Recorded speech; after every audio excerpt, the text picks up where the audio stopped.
there are about 3 trillion trees. That's about 422 per person.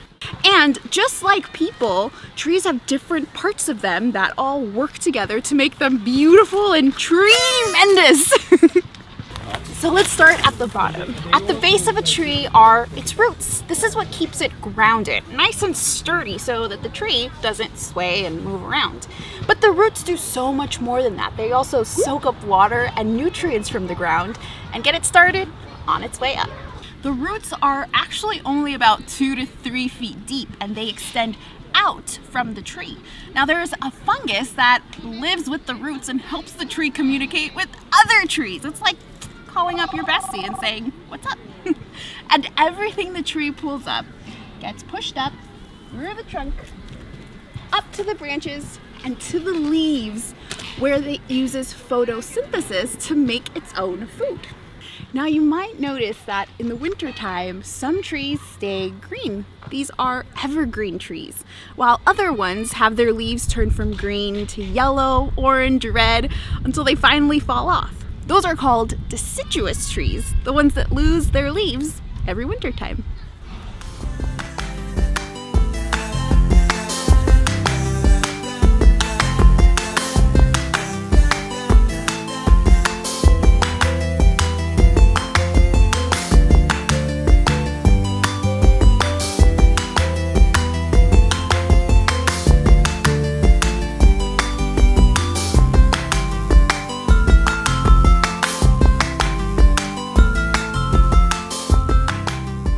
This is Thomas.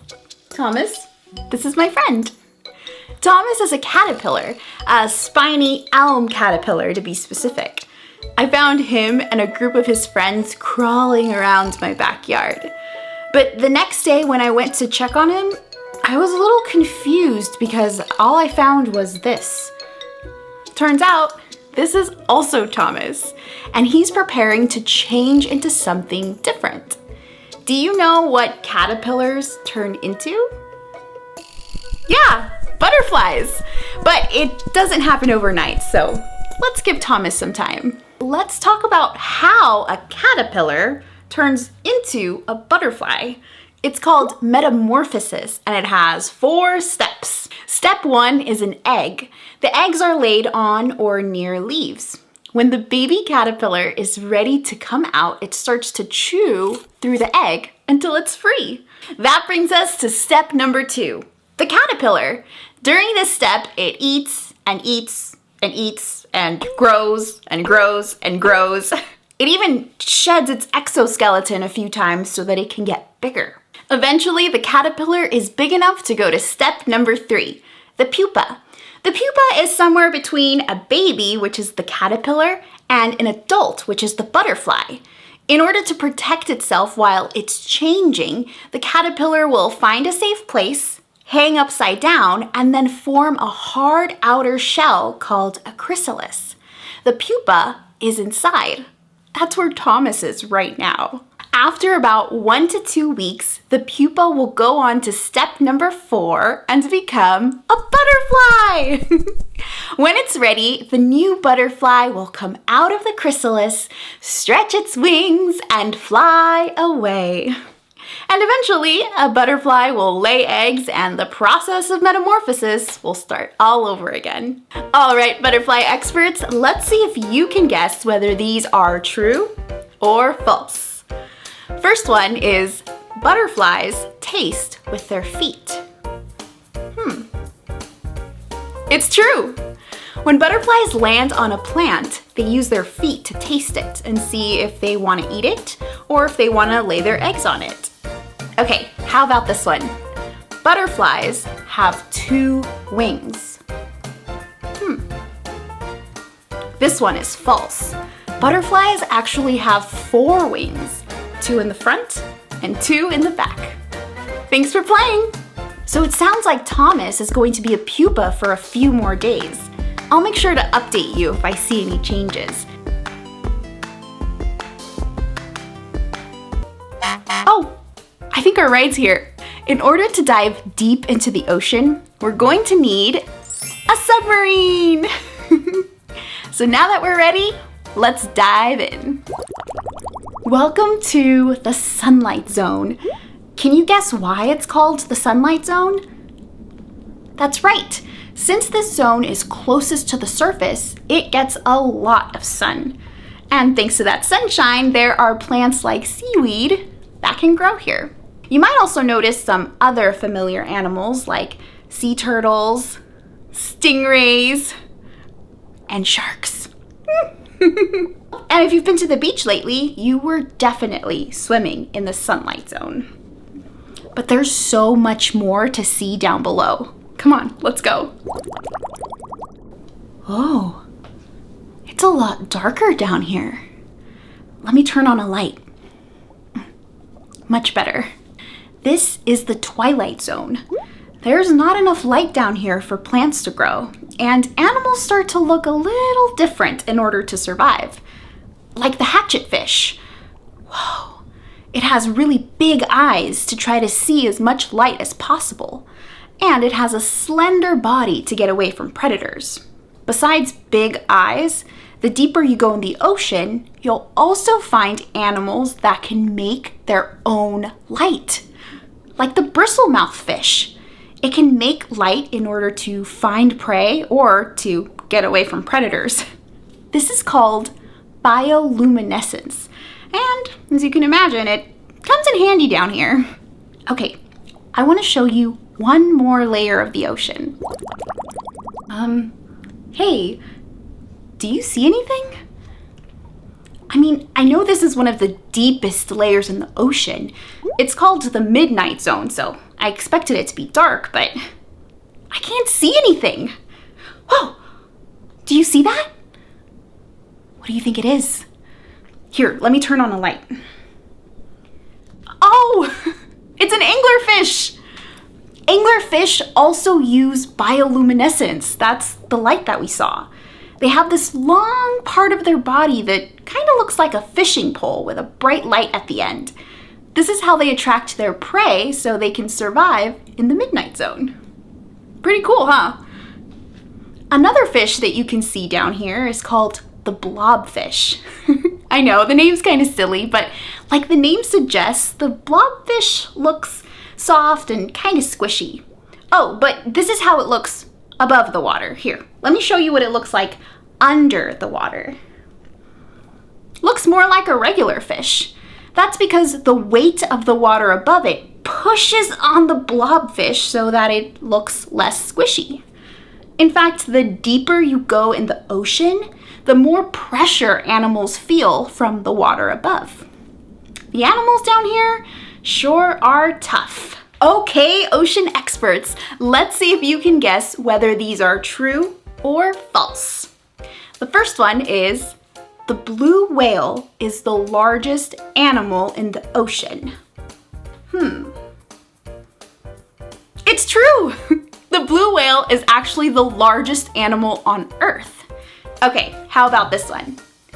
The Atlantic Ocean is the largest ocean. This one is false. The largest ocean is the Pacific Ocean. The other oceans are called Atlantic Ocean, Southern Ocean, Arctic Ocean, and Indian Ocean. Jocelyn presents Jocelyn's Jukebox.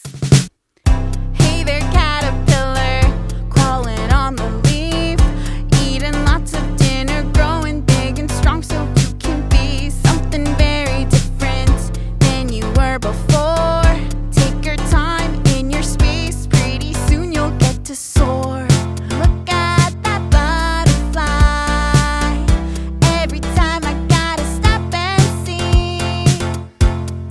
Look at that butterfly,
scientist, Jocelyn here with a very special weather report.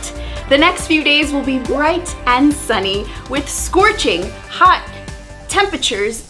So make sure you find some shade and stay hydrated. After that, we are expecting winds blowing in from the east. And finally, at the end of the week, there will be a few days where we're expecting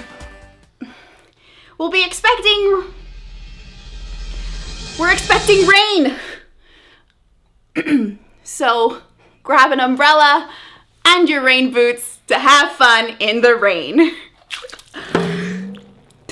Now, back to you for the science.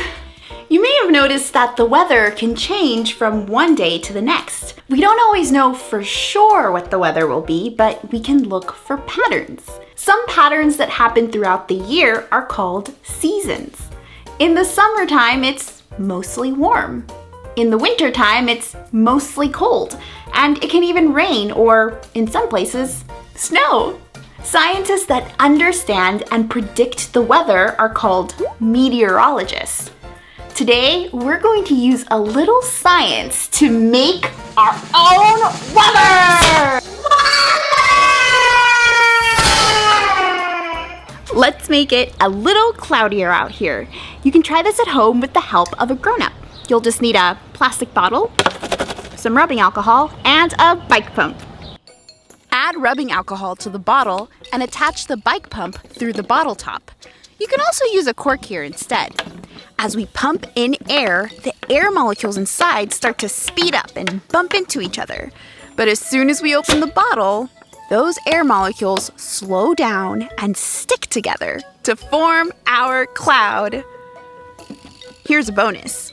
If you add air back in, you can make the cloud disappear because now the air molecules start to bounce around too quickly.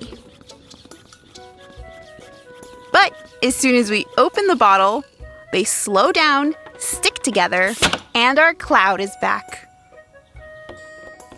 All right, weather experts, let's see if you can tell if these are true or false. First one is, you can tell the temperature by how fast a cricket chirps. It's true! Crickets chirp faster when it's hot and slower when it's cold. Okay, how about this one? Every minute, there are about 20 thunderstorms happening on Earth. It's false. All right, hold on to your umbrella because it's much, much more. There are actually about 2,000 thunderstorms happening on Earth every minute. Crazy! Hello scientists, welcome back. Last time we were here, we were digging up some fossils, dinosaur fossils, T-Rex fossils to be specific, and we were digging for a pretty long time and we only managed to get out a rib cage. So I went ahead and dug up the rest of the bones so we could put them together and take a look at our own T-Rex fossil model. So I've been doing a lot of research. One of the facts that I found really interesting was that T-Rex, which stands for Tyrannosaurus Rex, actually means, like it literally translates to Tyrant Lizard King, which sounds kind of scary, but it kind of makes sense when you think about how big this T-Rex was and how it was a carnivore and it would go after its prey. Sounds pretty Tyrant Lizard King to me. So one of the things that made the T-Rex so unique was that it had a mouth full of really sharp teeth. So can you guess how big each tooth is? Do you think that each tooth was the size of an orange, a banana, or a kiwi? So while you're taking some time to think about what the right answer might be, let's go ahead and reconstruct our T-Rex model so that we can get a closer look at how its bones came together. Now we have a general idea of what a T-Rex looks like, right? We've seen it in books and movies. all sorts of things. So you kind of know what you're aiming for. Now, can you imagine being a paleontologist and you've never seen what the dinosaur looks like? Like, you have no idea. It could look like a bird. It could look like a gorilla. It could look like a fish. Like, you have no idea what this animal you've discovered looks like. But you have all of these pieces and you get to put it together and be one of the first people to learn what that animal looks like. It's pretty exciting. And I think what we can start doing is kind of grouping these pieces together. This looks like it is maybe the side of its head, because you kind of can see the teeth. So I'm gonna set this over here for its head. And it looks like this piece looks just like it. Definitely belong together. And let's see, it looks like this could be like its leg and foot. So I'm gonna set it over here. And this was the piece that we found last time, which was the rib cage. So it's kind of the body of the T-Rex. So let's put this over here, because that's in its own category. Here's another one that kind of looks like the other side of this rib cage. And then this looks like it is maybe the bottom or like part of the face somehow, because it has teeth. So we're gonna set it with the head. So these pieces look like they could either be really small legs and feet, or they could be the T-Rex's arms. So I think this is a great start. We've kind of grouped them together by the different parts of the T-Rex body. So we're gonna start from the bottom up because we have the legs right here. So one of these legs has to be attached to the base because this is a model after all. So let's start with the body here. So we know that the tail has to come out of the body somehow. It's gonna look something like this. So let's take a look if there's any clues. Oh, perfect. These fit together. So we have our body. We have the body connected to the tail. And it looks like the body has these two holes on each side, which I think is where the legs go in. Perfect. There we go. We're starting to really see it come together. So now let's work on its head. Two halves of its head, and it looks like this might be the jaw. And it all kind of fits together perfectly. And now we have a hinge so we can open the jaw. Rawr.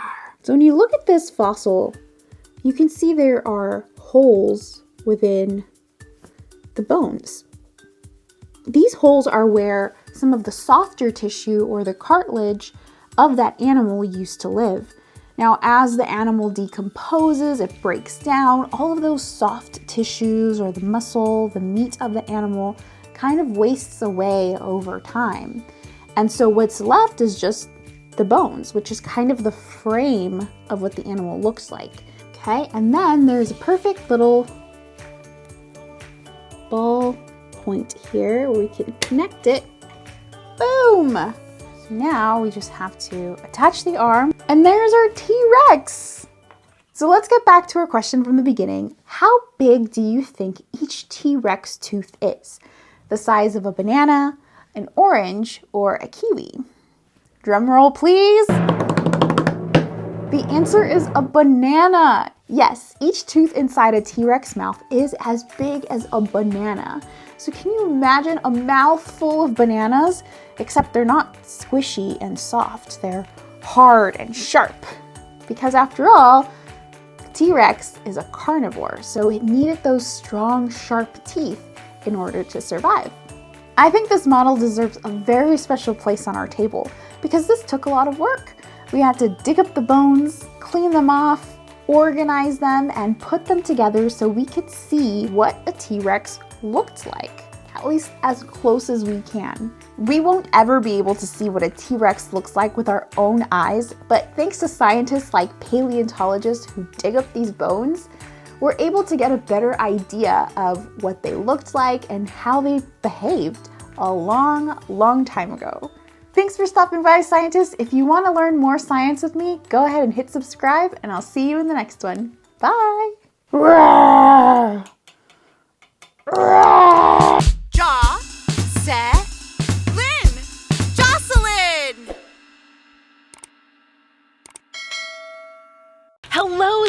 scientist, Jocelyn here. Today we're on a special mission to learn more about certain cold-blooded animals. Rumor has it that they can hide under rocks. Rumor has it that they can grow back their own tail. Rumor has it that some of them can change color in as little as 20 seconds. I'm talking about lizards. And with so many rumors flying around, I think we need to speak with an expert.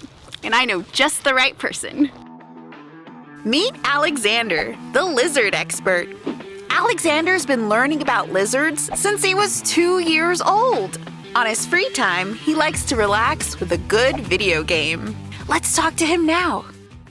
Alexander, we have so many questions about lizards. Can you help us answer them today? Yeah, I know a lot about them. Awesome, and it looks like you have an actual lizard here. So who is this? This is Orangey. And what kind of lizard is she? She's a leopard gecko. Whoa, hey Orangey.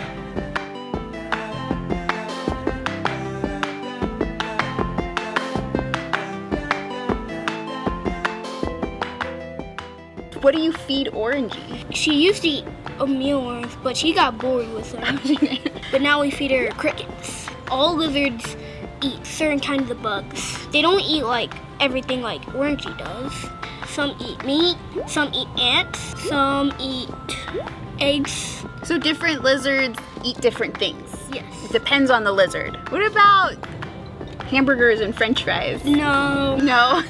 She doesn't eat human food. Do you think that you could live off of a lizard's diet? No. I noticed that the back of her tail is a little thicker than the rest of her body. Why is that? It's because she stores all her fat in the tail from her food. Oh, I see. Leopard geckos are only one type of lizard, right? Yeah. But there's a lot of different types. Yeah. What other kinds of lizards are there? There's Komodo dragons, monitor lizards, frilled dragon lizards, and chameleons. Oh, are chameleons the ones that change color? Yeah, but they only change color to around their environment. Is it true that some lizards can lose their tail? Yes. And what happens if they lose their tail? They regrow. Other predators, they bite their tail, but then to escape, it comes off, and then they get away. What's your favorite kind of lizard? All of them. Well, thank you, Alexander and Orangey, for teaching us a lot about lizards. And now we're gonna go to Lizard Fast Facts. Lizards are part of a group of animals called reptiles. They're cold-blooded, which means that they depend on the sun to warm them up. You might even find a lizard sunbathing in your backyard. The biggest lizard in the whole entire world is the Komodo dragon. It can weigh up to 300 pounds. That's more than 2,000 Orangeys. The smallest lizard is the nano chameleon. It lives in the rainforest of Madagascar. It's so small, it could fit on the tip of your finger. Chameleons are a type of lizard that change color. When they're darker, they warm up. When they're lighter, they cool down. Looks like there's lots to love about lizards. Shout out to our expert, Alexander. Now I have one more question for you. If you could be any kind of lizard, what kind would you be? I love lizards. I wish I could be a green lizard. I love lizards. I wish I'd be iguana. I love lizards. I wish I could be a monitor lizard. See you next time, scientists.